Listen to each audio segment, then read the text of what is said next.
There we go. All right. So, Robin, how are you doing?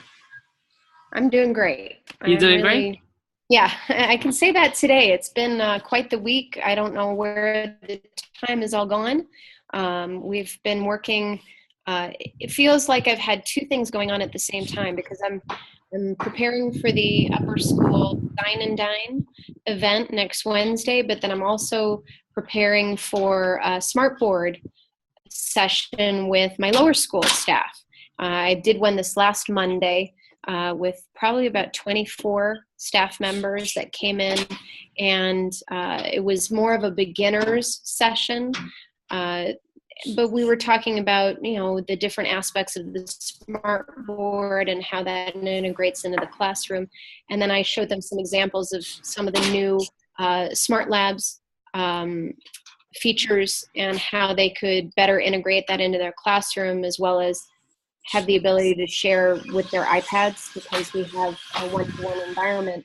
So it's where the students have iPads as well as the teacher having the smartboard. So I taught them how to make the activity shareable and interactive for that purpose. So I had some sample lessons that I'd already created, and then they were able to actually come up and interact with them, or they themselves logged in on a mobile device and learned how to do it from the student's perspective. And then this upper school Design and Dine, though, has been, again, a big focus of mine right now. We have 3 concurrent sessions that are going to be going on at the same time. We had a Google form that we began with, which I can't remember if I shared that with you or not. No, not yet. I don't think I have any of that. So if you don't mind, yeah, I'd love to look at these resources and how you guys are imagining this path. Last time we spoke, you mentioned how for the 2.0, one aspect that was interesting to you is figuring out the different paths. And then some people might be returning and want to go deeper or further into what they did. Others might be new to it. Right. And so it's still very much that idea in mind you have for your plan?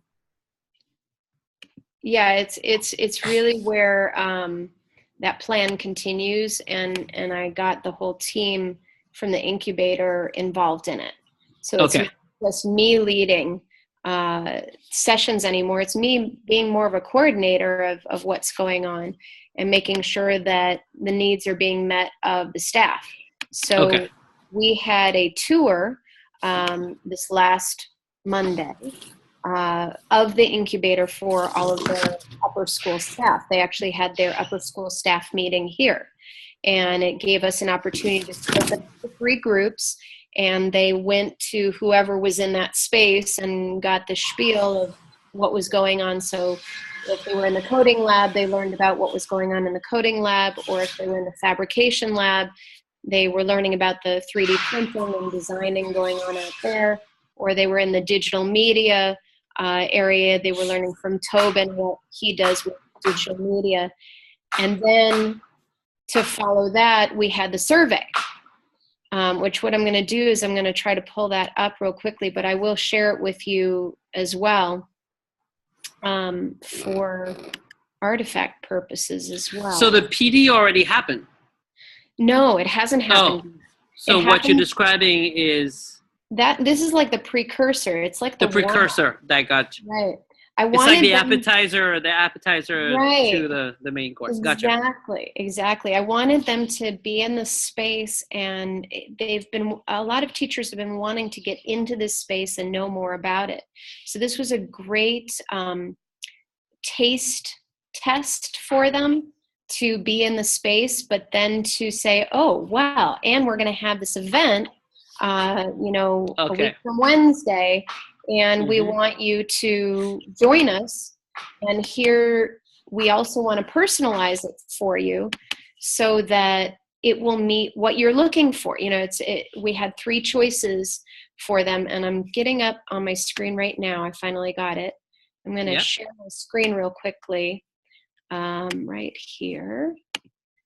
And what I've got is, this is the original Google form that we created I wanted to gather some information so that I was also aware of what grades the different staff are working in and working with, as well as the subjects that they're teaching. Some teachers teach across subject areas as well as grade levels. So it's important for us to keep that in mind when we're setting up our training. So then they had a top choice and a second choice. It was basically the three exact same descriptors, which on their side, I think I can do this as a preview. Oh, because I think it'll let me, it'll let me resume. Okay, here we go. So that they would fill this in and they would see the descriptions. Oh, I see, it's not, 1 second, I'm sorry. It is accepting, so now I can preview it. Here we go. So they were able to see the full description of each of the possible sessions that were available. But we knew that there was a possibility, for example, in Tobin's space, that we only have 16 computers that can be used for the session that he was going to provide. So it time-stamped everything so that most everybody got their top choice. We only had 2 or 3 people who ended up with their second choice. But then right here and then we found out whether they could or could not attend. So it was where immediately we knew what our attendance was going to be. And so from the document, let me just go back a second to my side. Oh, got to find my way back. Here we go. So on my side, I had the responses coming in with the summary so that I could actually see the summary of the responses, which was fascinating to us because we actually thought that there would be more of an interest in the 3D printing. We thought that would really be something that would draw people in, but we found that really it was the digital photography and Photoshop that we got the highest response on. So with that, wow, you're making it really dramatic. What's that music for? Our bells for passing periods. Oh, okay. I was like, what a timing in your presentation, Robin. That's right. Well, always with me. So then I was able to view it in sheets though, and I color coded it so that I could see who had answered, what for their top session. And that if we had our 16, which we did by right here, that then I had to start going to second choices. I got you. So that immediately I would know who signed up for what. And then I created this document, which allowed for the separating of the groups so we could see who was going to be in attendance. And we do have one staff member who wrote that she needed to wait to make sure that she was going to be able to attend or not. So that 16th might open up a spot for somebody else if she couldn't attend. Did you, may I ask you a question? Sure. Did you guys ever consider filming your sessions? Yes, we're actually going to film the sessions that we're going to do, as well as I'm going to take photographs of who's leading. I'm going to be more of a floater this time, so that as people needed more hands-on help, that I'll be able to be in any one of these 3 groups, as well as my cohort, Rachel. She and I led the last Design and Dine, so this time we kind of get to sit back a little bit and be more of the helpers, giving all of us an opportunity to really take the lead on different things. But it's where, yes, that's one of the plans, is if I can set up a camera in each session, I want to capture what we're doing. Yeah, one of the simplest moves that I've seen done in PD, but one of the most powerful is when people set up like a simple Google Doc with different sessions happening at the same time. Right. And then in the Google Doc, they have like hyperlinks for each section, like a note-taking doc, and then having somebody in the session that can take notes and record a video. So then if you have some people who couldn't get their first choice, then they can always get that as well. Exactly. I mean, that's when we did the first Design and Dine with the lower school, that was one of my regrets, was that we hadn't filmed and we hadn't caught any photos. So that was why we're trying to improve upon it this time, and we're also going bigger. As you can see, we're going to have about 35, 36 people in attendance.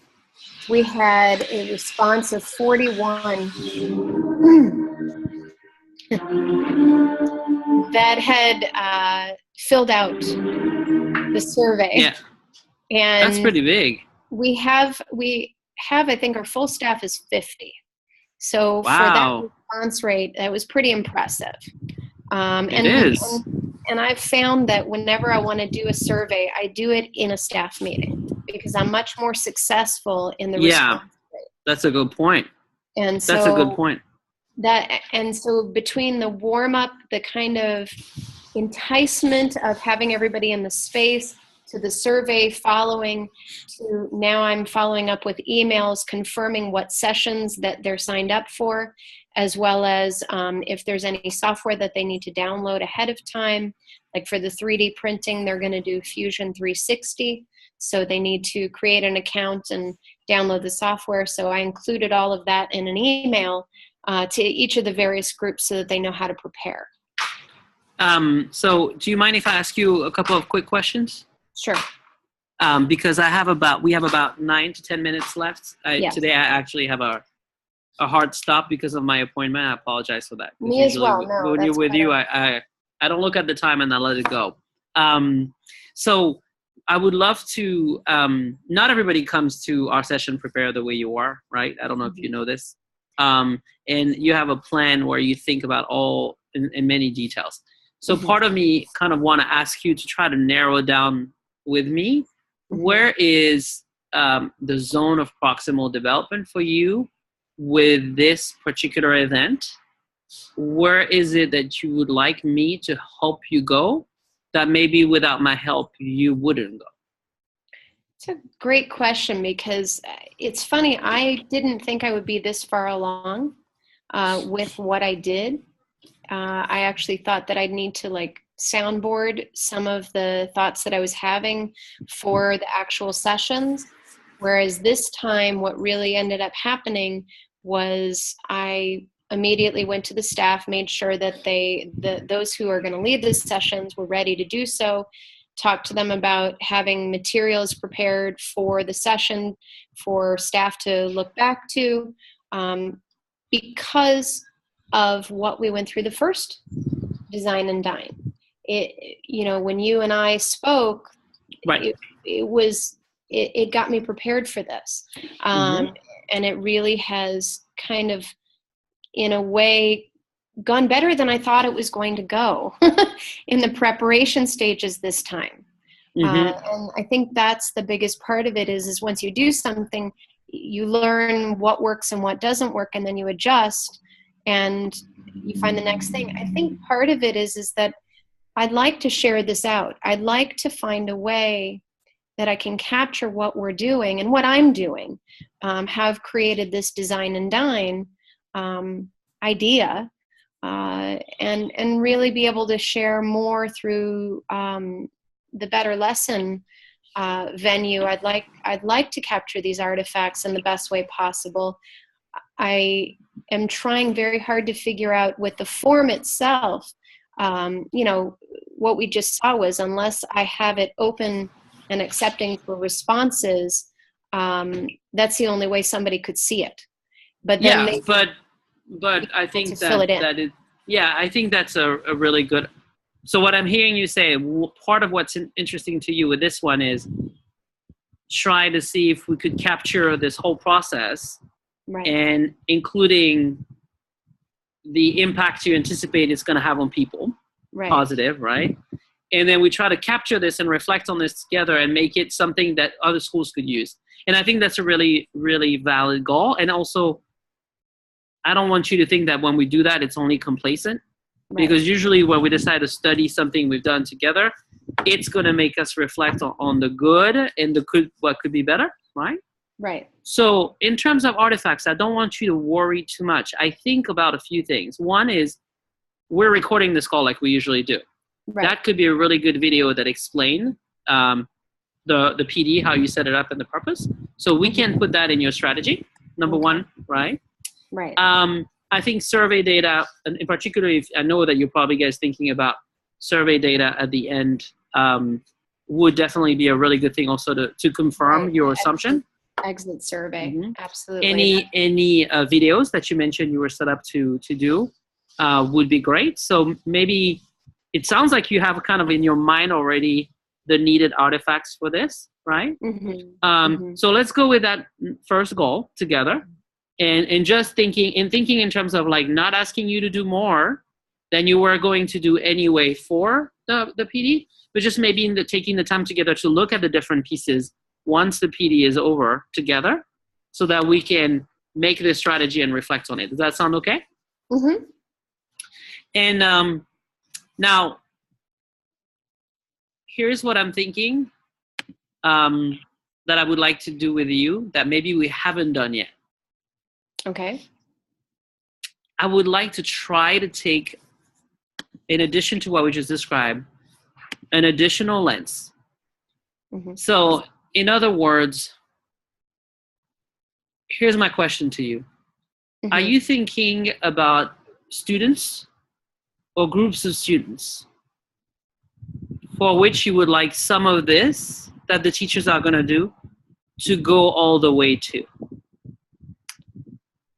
I don't know that I've identified. I think that's part of what I'm trying. One of the things that I wrote at the beginning of the, I'm just pulling up again the thing. One of the things that I mentioned was that we'll follow up the event with personal PD to help you implement what you've experienced with students in your classroom. And so I find that is, part of what I want to make sure that I'm doing.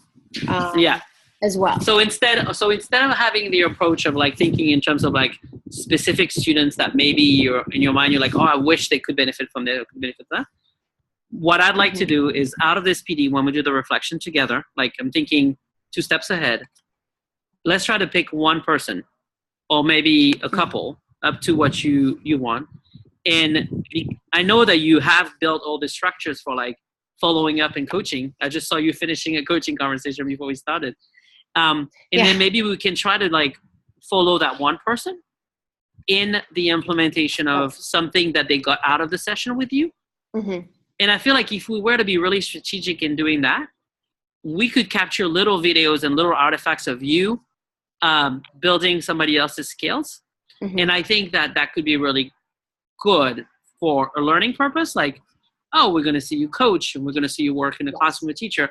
And also in this idea of like capturing a really good video that captures all that you do. Right. Does that sound okay? Yeah, no, that sounds really good.